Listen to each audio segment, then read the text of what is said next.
Boa noite a todos, sejam muito bem-vindos. Caridade do pensamento. Sabemos todos que o pensamento é onda de vida criadora, emitindo forças e atraindo-as, segundo a natureza que lhe é própria.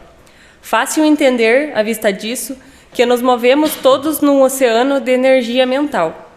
Cada um de nós é um centro de princípios atuantes ou de irradiações que liberamos, consciente ou inconscientemente.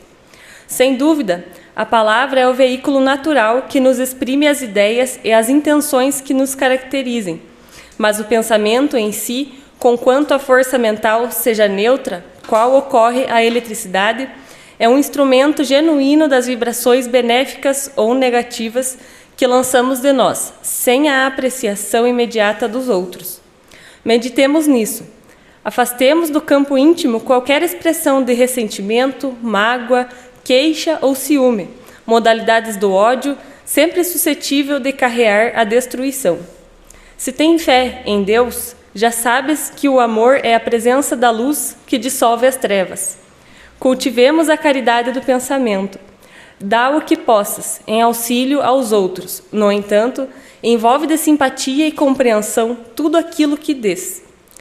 No exercício da compaixão, que é a beneficência da alma, revisa o que sentes, o que desejas, o que acreditas e o que falas, efetuando a triagem dos propósitos mais ocultos que te inspirem, a fim de que traduzam em bondade e entendimento, porque mais dia menos dia, as nossas manifestações mais íntimas se evidenciam ou se revelam, inelutavelmente, de vez que tudo aquilo que colocarmos no oceano da vida para nós voltará. Mensagem de Francisco Cândido Xavier, da obra Paciência, ditado pelo Espírito Emmanuel. Boa noite a todos. Hoje nós vamos falar sobre um pouquinho diferente. Geralmente eu falo sobre alguma parábola ou algum ponto do Evangelho. Hoje, um pouco diferente, a palestra vai ser em torno de uma palavra. É bem interessante porque a gente tinha praticamente uma palestra pronta. E ontem, na hora que eu fui revisar essa palavra, não parava de vir na minha mente. Então, para mim, eu tinha que estudar sobre ela e falar sobre ela. É sobre ela que nós vamos falar hoje. E a palavra é transformação. Segundo o dicionário Aurélio Online, transformação é um substantivo feminino que transmite a ideia de alteração, que modifica ou dá uma nova forma a algo ou alguém. Alguns sinônimos de transformação são mudança, metamorfose, mutação, transmutação. Em diversas oportunidades que eu já tive de falar aqui, nós falamos que existe praticamente três elementos em todo o universo, sendo eles Deus, os espíritos e a matéria. Praticamente existe isso. Ou Deus, ou os espíritos, nós, né? Ou matéria. Todo o resto deriva da matéria. Tudo que não é Deus e que também não é o Espírito é matéria e decorre do fluido cósmico universal. Vamos falar nisso um pouquinho mais à frente. Quando a gente começa Kardec, o Livro dos Espíritos, ele tem uma ordem muito lógica nas perguntas. A primeira pergunta ali do Livro dos Espíritos é que Deus é a inteligência suprema, a causa primária de todas as coisas, inclusive dos espíritos e da matéria, conforme a resposta à primeira questão. Então, Deus é a causa primária de tudo. Por isso eu falei, três elementos, Deus, espírito e matéria. Prosseguindo, então, na lógica das perguntas do Livro dos Espíritos, na questão de número 13, a gente tem os atributos de Deus, os atributos da divindade. Um dos atributos da divindade é a imutabilidade. Em oposição à palavra transformação, quando a gente busca, eu disse aqui alguns sinônimos, mas quando a gente busca um antônimo, o oposto da palavra transformação, nós temos a imutabilidade, que é um dos requisitos, um dos atributos de Deus. Significa que se o universo, né, se Deus fosse mutável, né, e o universo tivesse sujeito a mudanças, nenhuma estabilidade o universo teria, né? As próprias leis naturais, ou as leis divinas, são elas também imutáveis. Até porque infinitamente justas, não é necessário que elas mudem, assim como a lei dos homens, que ela sempre progride, às vezes regride, às vezes progride, mas ela está sempre mudando de acordo também com o nosso desenvolvimento civilizatório, intelectual e moral. Com exceção de Deus, então, que é imutável, todos os outros dois elementos, os espíritos e a matéria, são mutáveis, né? A gente está sujeito à transformação. Na matéria, né, a gente vai pegar aí Antônio Laurent, não sei pronunciar direito, me perdoe, mas Antônio Laurent de Lavoisier, né, considerado o pai da química moderna, lá em 1785, ele disse uma frase que se tornou célebre, que é: na natureza nada se cria, tudo se transforma. Ficou conhecido como lei de Lavoisier ou lei da conservação das massas, né? Por quê? A gente sabe que a matéria, sendo uma manipulação, uma transformação do fluido cósmico universal, tudo é transformação, tudo é manipulação, né? E uma coisa, se a gente conhece a matéria grosseira, que a gente conhece como átomo, toda a matéria que a gente conhece aqui nada mais é do que a combinação de átomos, a combinação de elementos, a combinação de moléculas. Então, tudo se transforma. Então, tirando Deus e os espíritos, tudo vem do fluido cósmico universal e que está em constante transformação ou manipulação. Em plano maior, essa manipulação do fluido cósmico é feita pelos cristos, e em plano menor por nós, quando a gente está aqui criando, combinando elementos, criando aço, criando tudo que a gente tem aqui para o nosso conforto, a gente está manipulando matéria, a gente está transformando matéria.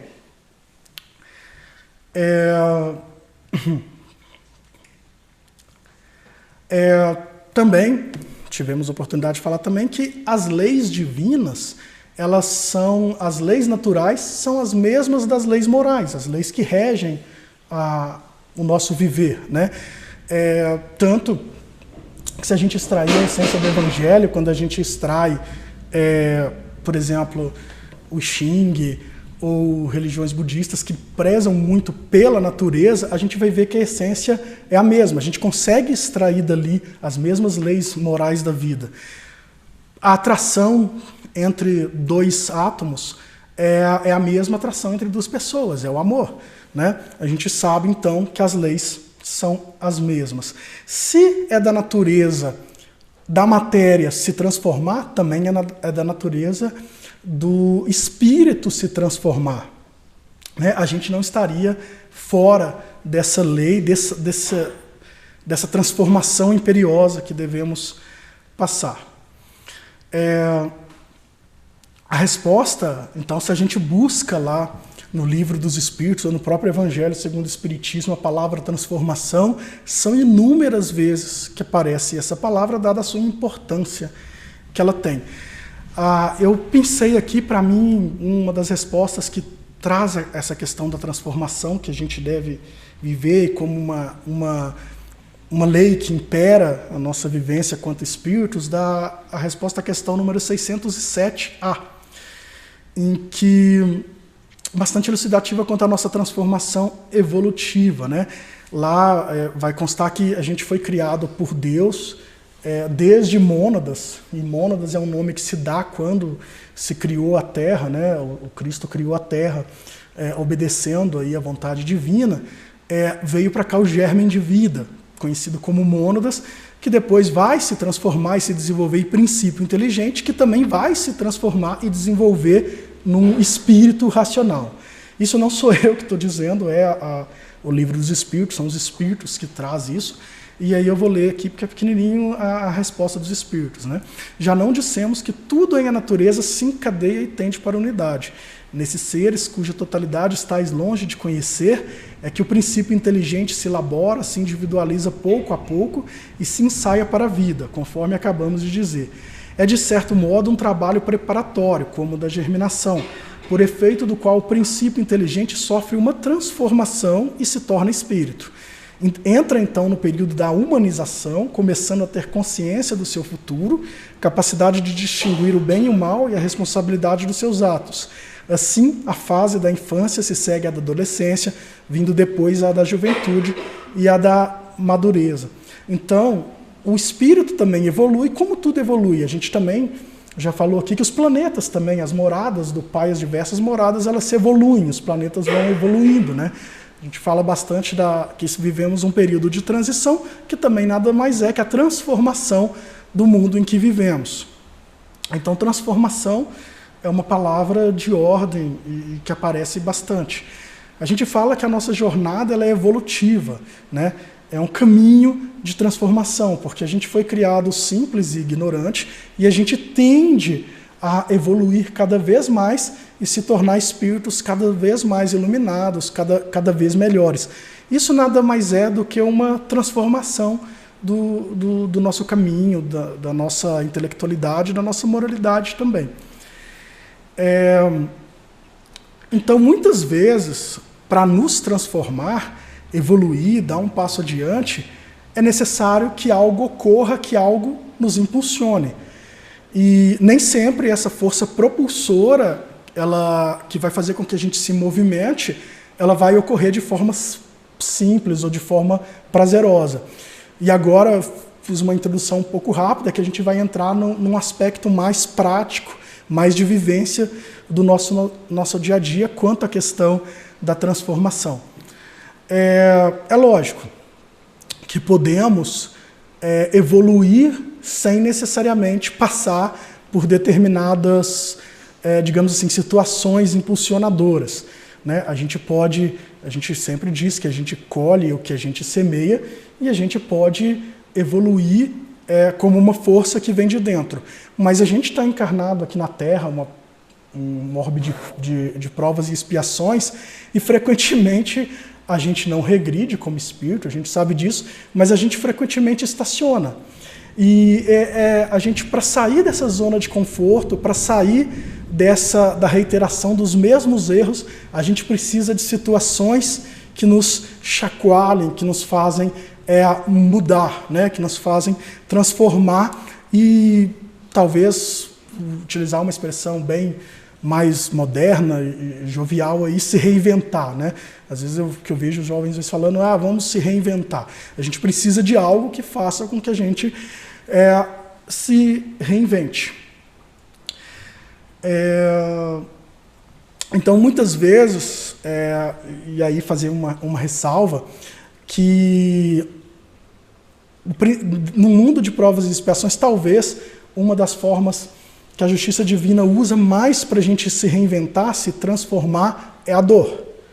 Infelizmente, a dor, às vezes, é que vai fazer com que a gente se mexa, com que a gente se transforme, com que a gente dê um passo adiante, saia desse estado de comodidade. E eu abro uma ressalva para falar que Deus não permite a dor porque Ele é mau ou porque Ele vai se vingar de nós. Mas Ele permite uma dor que a gente mesmo nos causou, né? Quando a gente tratou aqui da justiça divina, a gente sabe que tudo que nos acontece é fruto do que a gente semeou lá atrás. E se Deus permite que algo que nos incomode, algo que seja doloroso para nós, é porque precisamos disso justamente para sairmos desse estado estacionário, para que a gente possa avançar e possa mudar nossas atitudes, mudar nossos hábitos, nos transformar a nossa ação, o nosso dia a dia. Então, em primeiro lugar, o primeiro aspecto prático que a gente traz refletindo sobre a palavra transformação é crer que quando a gente é chamado, quando a gente é chacoalhado a rever a nossa posição, rever os nossos hábitos, sair da nossa zona de conforto, é que de maneira nenhuma a gente pode pensar que isso é uma punição divina. E eu falo isso aqui, eu sei que é muito mais fácil a gente falar do que viver, a gente só vai saber isso quando a gente passar por uma situação dessa. Então eu falo isso, eu estou aqui falando, as palestras são feitas para mim, e se veio essa palavra na cabeça para mim, é porque talvez eu seja a pessoa que mais estou precisando refletir sobre isso. E a gente não sabe ninguém que sobe aqui para fazer palestra é perfeito.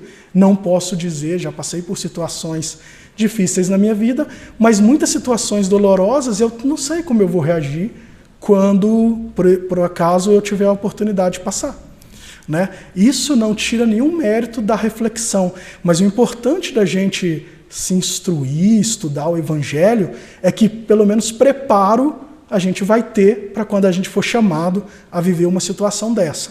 Mas não podemos dizer, então, só para fazer essa salva, não esperem que quem está aqui falando com vocês, a gente passa por isso de uma maneira simples. Falar é muito mais simples do que viver. Então me perdoem se às vezes a gente possa tocar em alguma suscetibilidade para quem vive ou vivenciou uma experiência dessa. Mas é muito importante que a gente reflita sobre isso, como a gente reflita também sobre situações como o desencarne. Né? Se a gente refletisse isso de uma maneira mais natural, talvez a gente passaria de uma maneira mais tranquila ou um pouco mais leve quando a gente fosse chamado a vivenciar essa situação. Deus, então, em sua infinita sabedoria, Ele permite que isso nos aconteça para a gente ser propelido à mudança. Né? Como dizia Paulo de Tarso, para construir um homem novo, eu preciso transformar, eu preciso destruir o homem velho. Então, sem transformação, não vou me tornar nesse homem novo, nesse homem melhor. E a própria lei de destruição, a gente vê isso no Livro dos Espíritos, também se aplica a nós, espíritos imortais. Essa passagem de Paulo. Eu preciso destruir o que eu era antes para eu me tornar alguém melhor. Também trouxe aqui uma resposta de uma frase bem curtinha do Livro dos Espíritos, questão número 728, que vai colocar isso de forma bem clara, como só os espíritos conseguem ser. Preciso é que tudo se destrua para renascer e se regenerar, porque o que chamais destruição não passa de uma transformação, que tem por fim a renovação e a melhoria dos seres vivos. Então, toda transformação e tudo que faz, nos chama a transformação, tem por fim a nosso próprio bem, que é a nossa melhoria e a nossa transformação. A própria morte nada mais é que uma transformação. Né? A gente somos espíritos imortais e a gente se transforma do estado da matéria, do estado de encarnado, para o estado de desencarnado. A gente só muda a quintessência da nossa matéria, mas somos espíritos. O mesmo espírito, com a mesma consciência individual, o mesmo espírito. A gente só muda de estado, a gente só se transforma. E segundo essa lei de destruição, de vivência, para que a gente possa ir avançando, se transformando, a gente passa por essa transformação diversas vezes. Quantas vezes for necessária para que a gente possa desenvolver a nossa moralidade. Bom, então, como a gente vive nesse mundo de provas e expiações, a gente vai ser chamado, provavelmente, alguns em menor grau, cada um com uma experiência diferente, nem todos vão viver a mesma experiência, porque a área que cada um de nós precisa evoluir é diferente. Cada encarnação a gente vem para aprimorar um aspecto do nosso ser. Então vamos viver experiências diferentes, em regra. Entretanto, a gente tem que lembrar o que Jesus nos disse. O fardo, com ele, o jugo é suave e o fardo é leve. Então, quando a gente estuda, quando a gente se prepara com o conhecimento do Evangelho, com a vivência que ele nos trouxe, isso não vai fazer, como a gente tem dívidas que assumimos nessa vida ou em vidas passadas com o nosso comportamento, o conhecimento do Evangelho não vai nos livrar de quitar essas dívidas, não vai nos livrar de passar por essas experiências.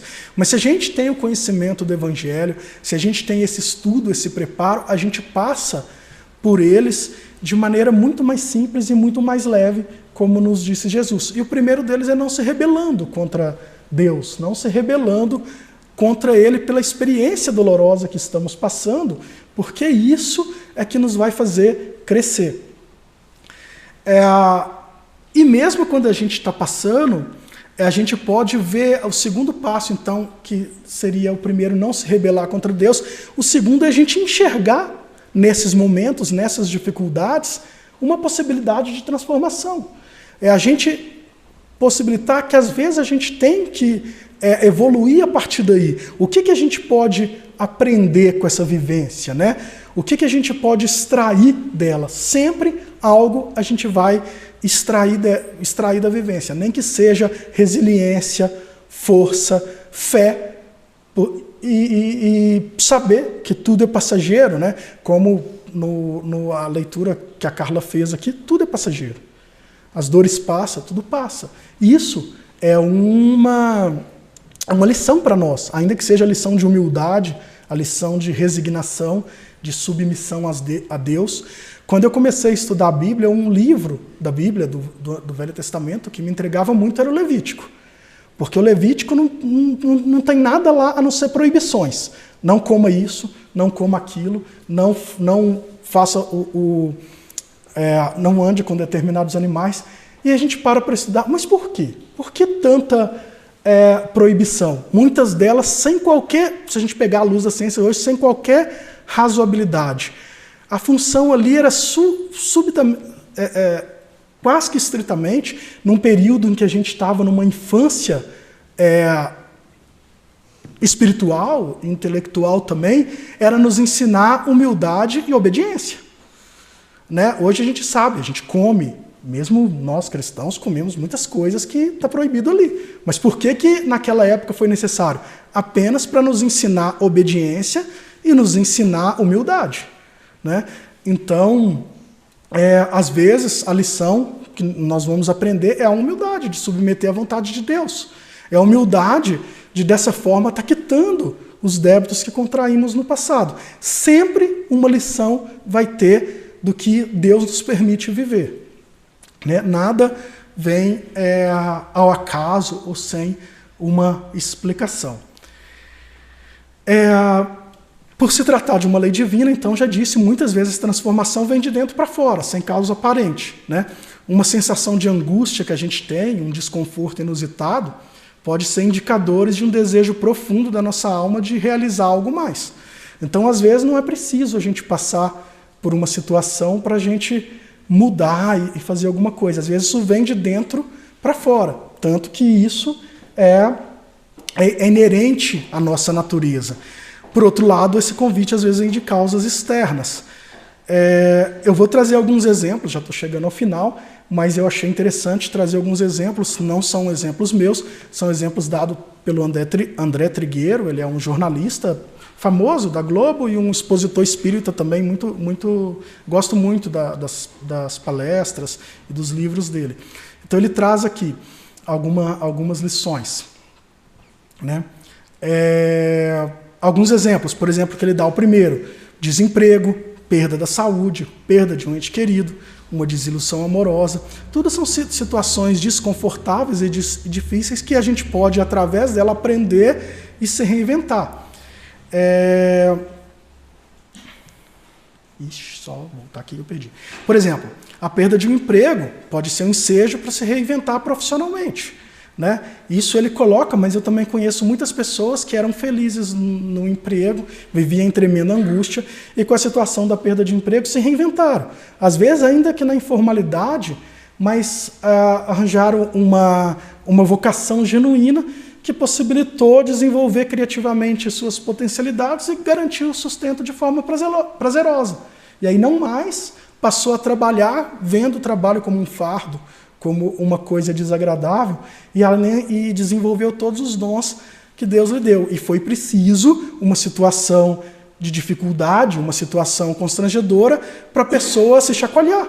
Porque, às vezes, ela está ali na zona de conforto, não vou sair desse emprego, e foi necessário uma situação difícil para que ela se transformasse, se reinventasse.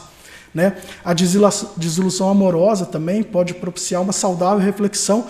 Quando a gente tem uma desilusão amorosa, tem um primeiro período em que a gente fica triste, mas depois a gente se reinventa e começa a pensar, por que não deu certo? Será que Foi eu? O que eu preciso mudar? Às vezes a gente projeta nossos anseios no outro e a gente, às vezes, não iria sair, né? Pelo menos eu vejo isso, quantas pessoas presas num relacionamento abusivo, num relacionamento tóxico, e não tem essa coragem de mudar, essa coragem de avançar. Então, quando ocorre uma desilusão, é um chamado, uma oportunidade para a gente reinventar. Será que eu era feliz ali? Por que não era? Né? Será que eu estava vivendo em algo positivo? E aí eu começo a ter uma clareza, então, do tipo de pessoa que eu vou procurar e me relacionar daqui para frente, como eu posso tornar os relacionamentos melhores. Da mesma forma, a perda dos entes queridos é uma experiência devastadora, mas é uma experiência que, inevitavelmente, todos nós vamos passar durante a nossa vivência. E, num primeiro momento, a gente vive o luto, a gente sente saudades, mas isso também nos empurra para uma situação de mudança, né? A gente, com o tempo, vai ser obrigado a ressignificar nossa vivência com a ausência material, mesmo sabendo que o ente querido nos acompanha no mundo espiritual e que a gente vai reencontrar, mas a gente precisa fazer um rearranjo da nossa vida aqui no mundo dos encarnados, aqui na matéria. Então a gente às vezes vai ressignificar isso. E muitas vezes essa dificuldade, a gente sabe que o luto muitas vezes vai ser eterno, mas a gente não pode viver assim para o resto da vida. E isso talvez é um dos maiores testes de autonomia e resiliência que a gente pode ter, né? E, obviamente, com a doutrina espírita, que a gente sabe que somos espíritos eternos e a gente vai reencontrar nossos entes queridos muito em breve, a gente passa por essa situação de uma forma um pouco mais leve. Não estou dizendo aqui que esse conhecimento vai nos tirar a dor, né? A gente sempre vai ter a dor por perder um ente querido, mas nos ajuda a compreender que é só uma separação momentânea. Então, tudo isso faz com que a gente aprenda, né, se transforme. A perda da saúde também é algo que ninguém deseja, né? Mas em virtude dos nossos erros passados, a justiça divina nos submete, às vezes, a perder a saúde. E a gente sabe que as doenças, elas vêm do espírito, vêm do perispírito. Muitas vezes a doença já é o nosso corpo, o nosso espírito colocando aquilo, começando a limpar o nosso perispírito, limpar o nosso espírito, e às vezes ela já é algo que a gente tem que passar para se aprimorar, para se evoluir. Então a gente tem que aprender com essa situação, né? Que a gente está depurando o espírito, e ela vai nos desenvolver disciplina, superação física, mental, emocional e psicológica. Não é segredo para ninguém. Eu sou diabético e às vezes eu me privo de ter que ter uma alimentação balanceada ou uma alimentação restritiva. Eu não lembro o livro agora, mas eu li um livro uma vez espírita que dizia, por exemplo, que algumas doenças, como por exemplo a diabetes, pode ser, não significa, mas pode ser que a gente viveu, quem sabe, numa vida anterior, um desregramento alimentar. E a gente vem nessa vida com um distúrbio que nos priva para que a gente adquira disciplina. Então toda situação de perda de saúde, ela tem uma finalidade pedagógica também. E a gente conversa com pessoas que passaram por experiências de saúde muito fortes e que venceram, que basta uma simples conversa para a gente ver que elas saíram, às vezes, muito mais fortes e com muito mais fé do que quando entraram numa situação assim. Então, a reflexão de hoje, a palavra transformação, é um convite à mudança, é um convite para que a gente possa se preparar, estudar o Evangelho, estudar a doutrina espírita e se preparar, porque inevitavelmente todos vamos passar, num grau maior, num grau menor, por experiências, às vezes dolorosas, mas que nos convidam à transformação, que nos convidam à mudança, né? Então, para fechar aqui, já está dando o tempo aqui, uma frase de André Trigueiro que para mim é fantástica e é a síntese de toda a reflexão de hoje. Tudo conspira em favor da vida, mesmo quando nos sentimos apequenados, desalentados, desanimados, prostrados, há embutido nessas experiências um convite à luz, à regeneração, à reconfiguração do nosso software existencial. Tudo o que acontecerá pela frente valerá a pena. Fica o convite, então, que nos reinventemos. Muito obrigado, boa noite a todos, que Deus abençoe a cada um de vocês.